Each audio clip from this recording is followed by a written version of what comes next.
Hi, this is Lauren Schoenberg, Senior Scholar at the National Jazz Museum in Harlem.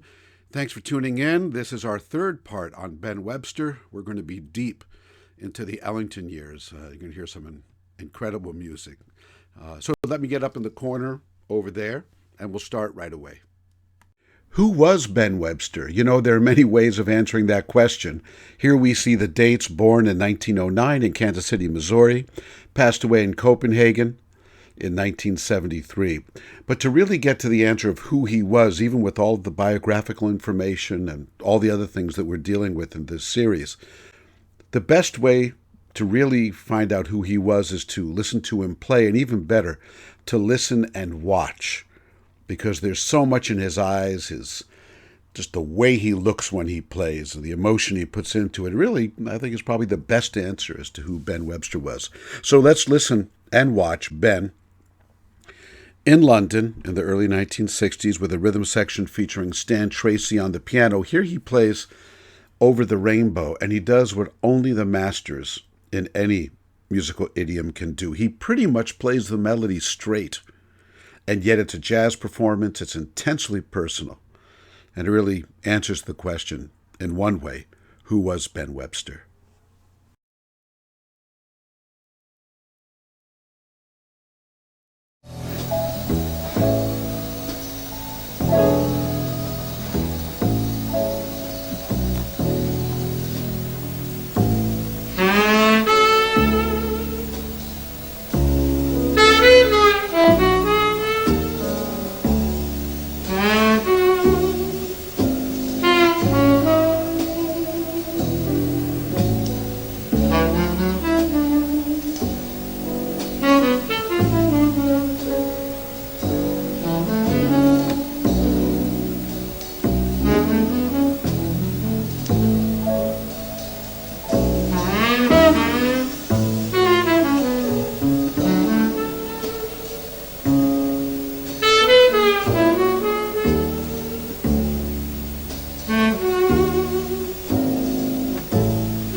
You might wonder what the word framed means in this context. Duke Ellington and then Billy Strayhorn, following in his example, knew exactly how to frame the musicians in the Ellington band to their best advantage. Filmmakers like John Ford with the actor John Wayne, Joseph von Sternberg with Marlene Dietrich, Martin Scorsese with Robert De Niro, so many examples. Spike Lee with Denzel Washington know exactly how to take an actor, an artist, and just put them in the perfect frame so everything they do is done for maximum effect and plays up their strengths. And the recording that we're going to hear is called Until Tonight. It's not a particularly beautiful tune, but what Strayhorn did with it in creating a frame for Ben Webster just makes it into a great tune. And the way that Ben Webster plays here, mostly the melody with fills and things. It's a new sound in jazz. It's a new sound in music, and it influenced so much of what was to follow. It's so beautiful. But beyond that, the photo that you're looking at is a very rare one. We want to thank the great Ellington collector, historian Stephen Lasker, for making that available to us. I'm sure most of you have never seen it before. And it shows Strayhorn sitting there, and next to him, looking up at Barney Bigard, is Juan Teasel, the valve trombonist in the band, who did most of the extracting of the parts. Now, what that is when Ellington and Strayhorn composed, they put it on a piece of music paper with all the instruments in one piece of paper. The saxophones, the trombones, the trumpets, everybody all jammed in there. And then someone had to take it out and write out each individual part for the musicians.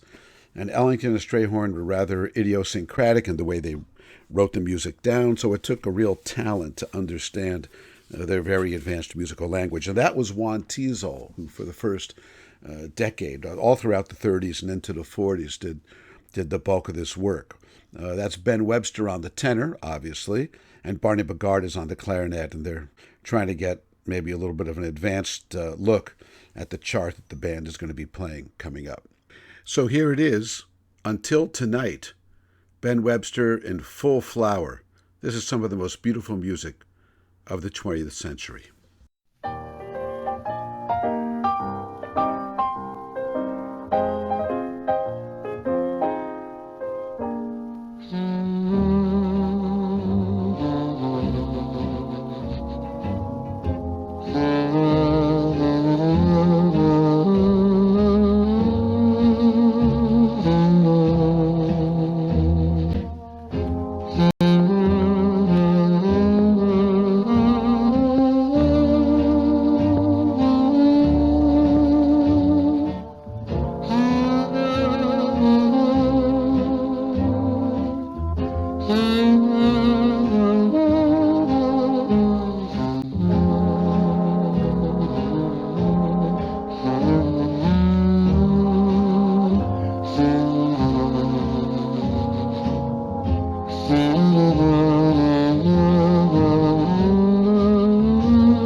We are looking at hen's teeth, and they're said to be very rare.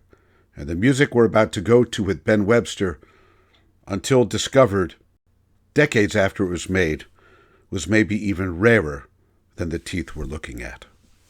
In the 1930s and 40s, when Ben Webster was playing in all the various bands he played in, it was expected that saxophone players would play the clarinet, and sometimes even other saxophones and other reed instruments. Even people like Benny Goodman played the trumpet, as did Benny Carter. There were all kinds of what they called doubling back in those days. But one thing that we really have never known about until not that long ago was the fact that Ben Webster could really play the clarinet. Now, the first time that he subbed in the Ellington band in 1935 and 1936, he was substituting or filling in for Barney Bogard.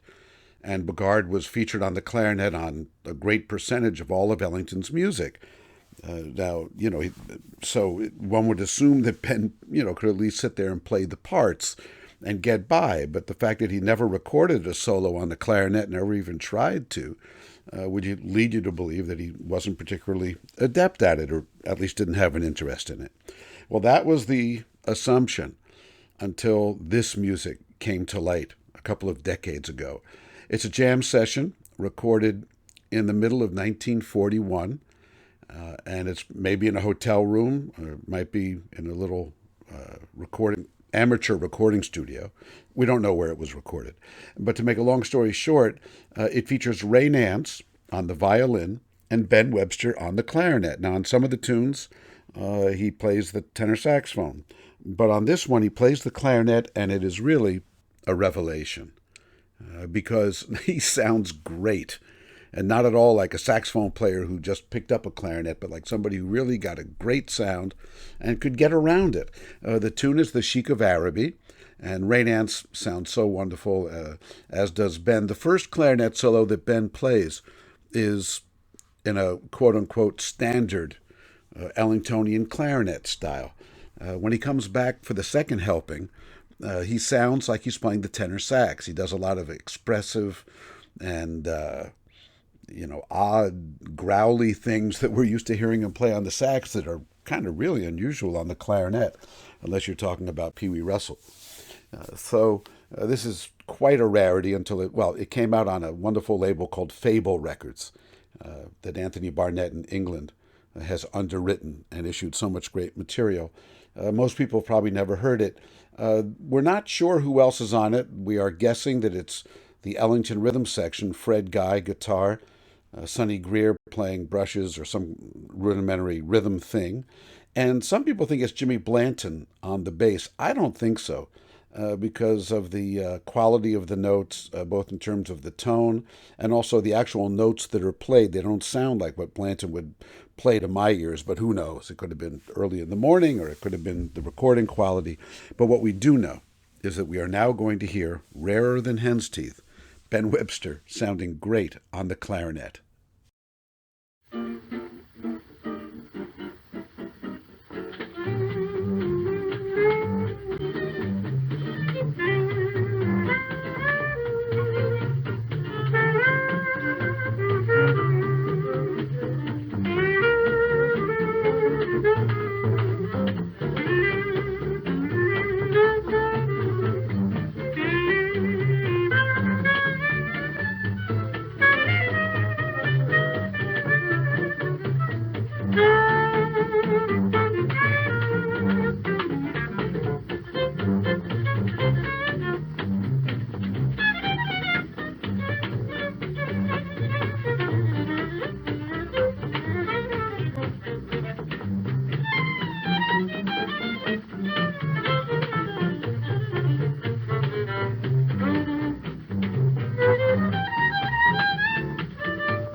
Imagine that you were lucky enough to be walking down a hallway where there was a room where Ben Webster was practicing and noodling on Body and Soul.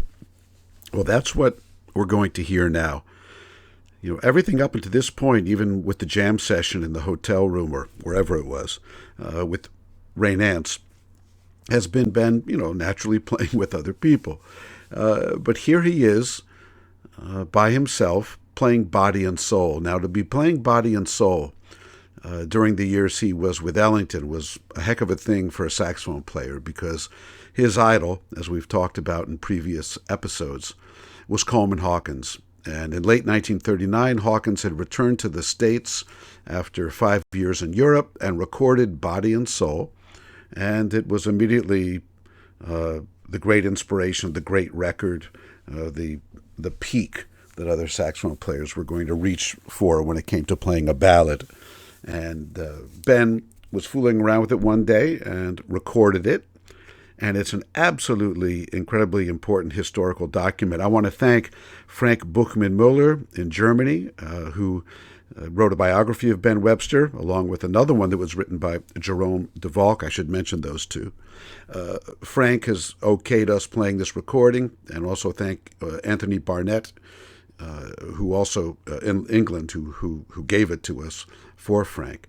It was among Ben Webster's private effects that were found after he passed. It was, on a 78 acetate disc, and you're going to hear it now. Very, very few people anywhere in the world have ever heard this, and it just gives us another insight into the great Ben Webster during his Ellington years.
It should come as no surprise that brilliant artists like Duke Ellington and Ben Webster were complicated, complex people. And their relationship during Ben's 3 years with the band in the early 1940s was quite complicated. There are many stories from guys in the band and people around it about Ben's itinerant desires to express himself musically and personally, and Ellington managing to seek control as the leader of the band, and all at the same time creating some of the most sublime music of the century. I mean, it was really something. If you want to learn a lot about Ellington and that era, by the way, a few things to read, starting with a marvelous collection of the best things ever written about Ellington and by Ellington. And it's called the Duke Ellington Reader. It was published by Oxford University Press, probably 30 years ago.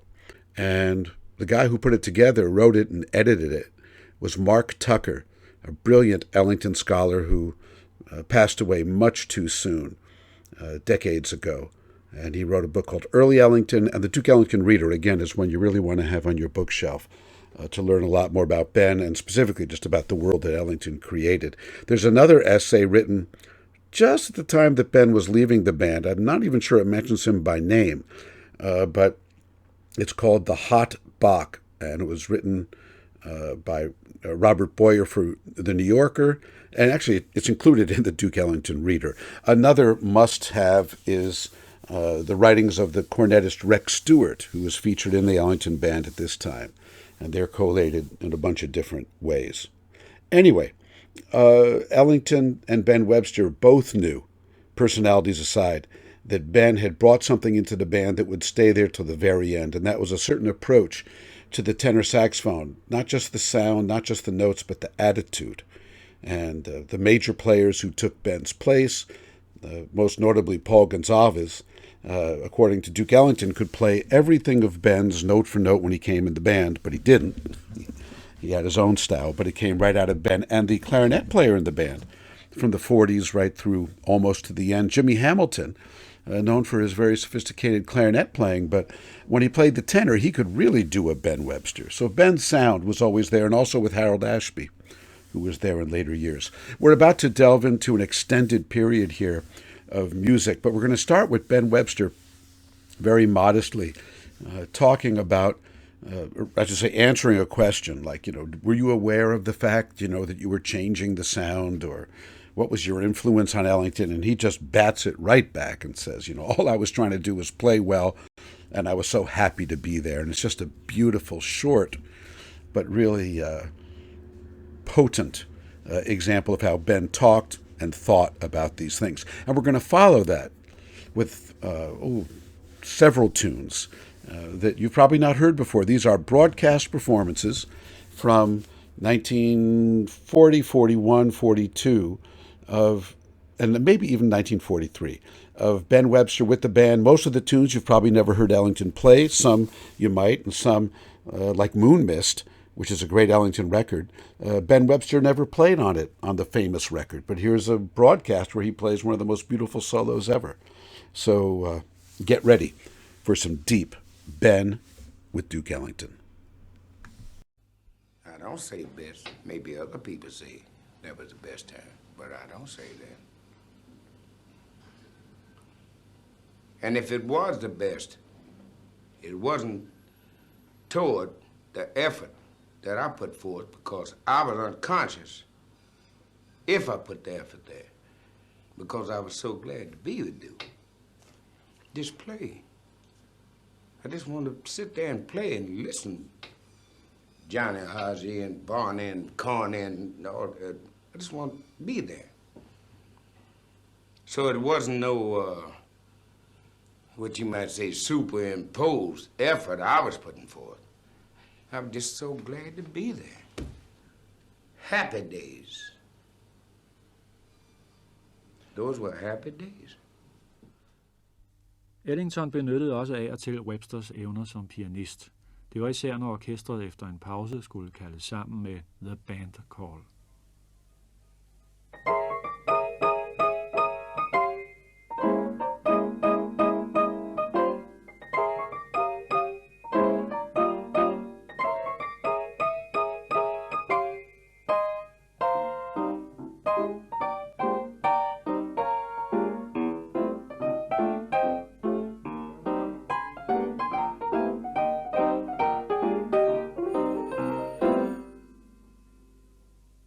Come in, the door's open.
Now the Duke highlights instrumentally Wallace Jones on first trumpet, Ben Webster on tenor sax. It's another number written by the Duke's son Mercer Ellington, Mist on the Moon.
So, ladies and gentlemen, we bring to a close this series of broadcasts by Duke Ellington.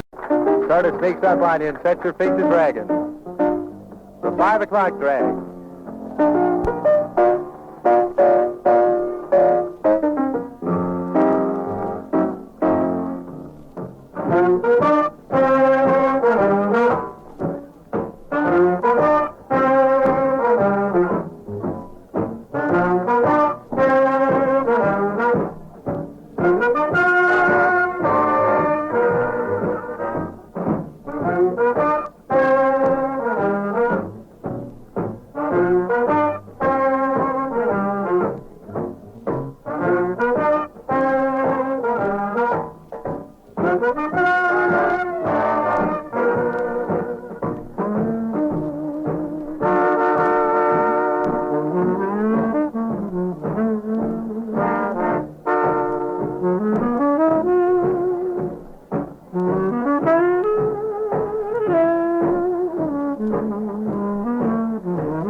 goes into an appropriate mood, while the tenor saxophone of Ben Webster takes the spotlight in You'll Never Know.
Now here's a little thing called Going Up.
That's a production number. Going up, played for you by the Duke. Nicely done, Ivy, nicely done. Duke Ellington and his famous orchestra from the Trion, and now one of the Duke's really special tunes. This is one you're really going to enjoy, Body and Soul. Herb Jeffries will sing.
We hate to interrupt the boys riding so solidly now, but it seems time to go.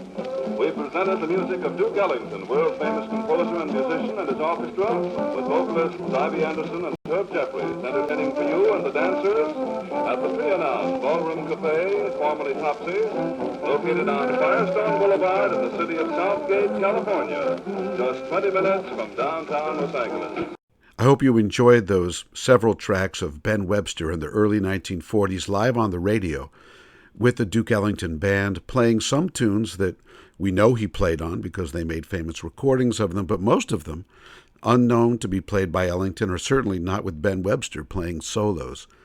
Just some incredible, incredible music. We are looking at two images that highlight the close regard that both Charlie Parker and John Coltrane had for Ben Webster.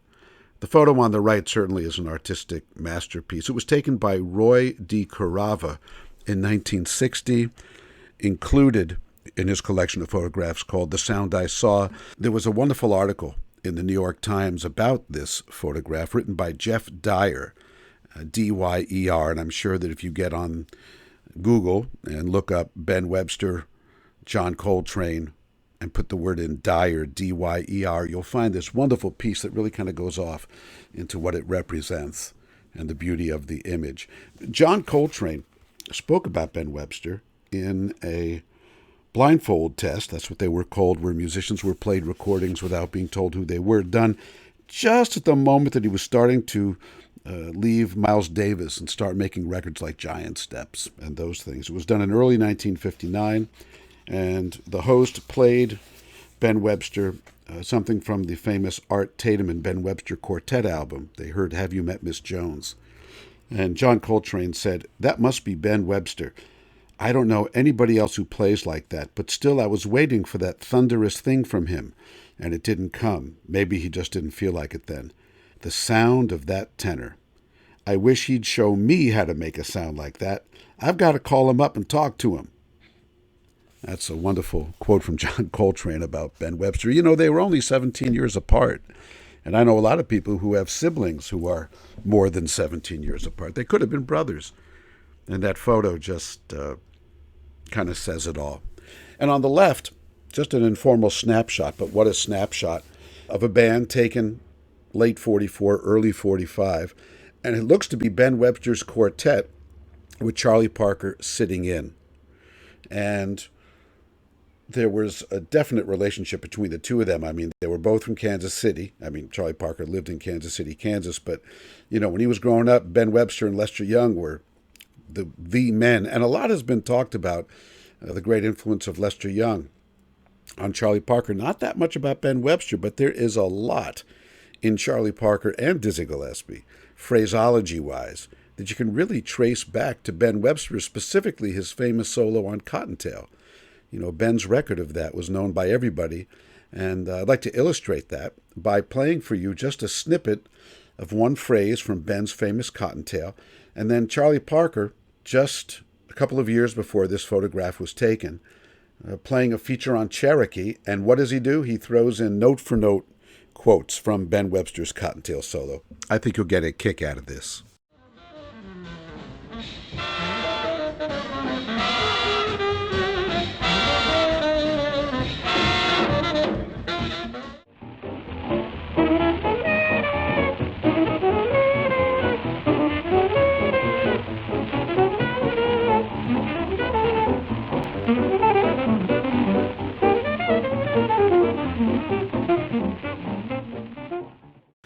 Ben Webster, without a doubt, is a major figure in jazz history, not just in the saxophone, but in the evolution of the music itself. And it's been so wonderful to spend this episode of our Ben Webster series here at the National Jazz Museum in Harlem, focusing right in the middle of his first spell with Ellington. He was there again later in the 40s, 1948 and 49, but it was these years where he really made his mark. We'll pick up in the next episode with what happened when Ben left Duke in the middle of 1943 and immediately became an in-demand recording artist, playing at the top clubs on 52nd Street, and we'll hear rare recordings with Dizzy Gillespie and Dexter Gordon and all kinds of folks. But that's coming up next. Thanks so much, and I hope you will share this series with as many people as you think want to know about it or should know about it. Thank you.